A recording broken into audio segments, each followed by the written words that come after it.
And with tension increasing on college campuses over the war, Cornell University has canceled classes tomorrow, citing extraordinary stress after anti-Semitic threats and the arrest of a student who allegedly threatened to kill Jews. Stephanie Gosk has more on these escalating tensions on campuses, visiting Tulane University in New Orleans that's seen a protest turn violent.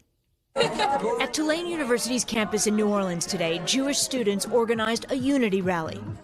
The scene, a far cry from what took place last week.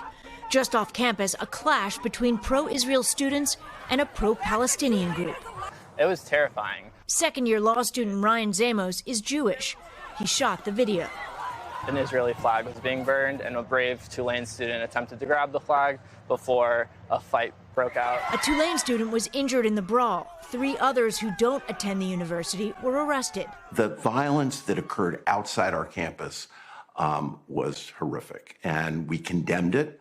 Tulane President Michael Fitz says people came to campus to incite violence.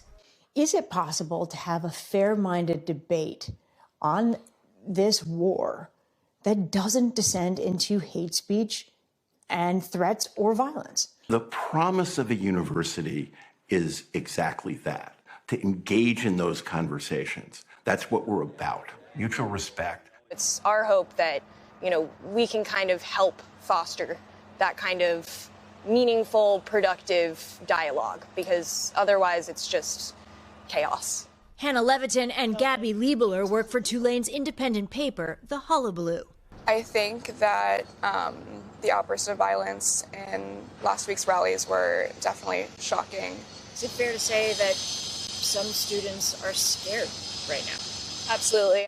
Threats and violence are easy to identify, President Fitz says. Hate speech can be harder. The question is at what moment something becomes hateful, and we need to call that out as hateful. The day of the protest, the pro-Palestinian group had banners that said "From the river to the sea," a slogan that is often used by Hamas and what many Jewish people see as a call for violence. From the river to the sea is the elimination of Israel as a state, and with that means where are those 12 million Jews going to go? Hannah and Gabby have spoken to students who disagree.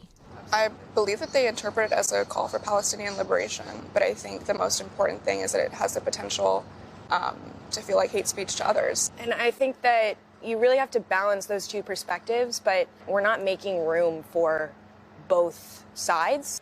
President Fitz sees potential in this divisive moment for students to teach each other something.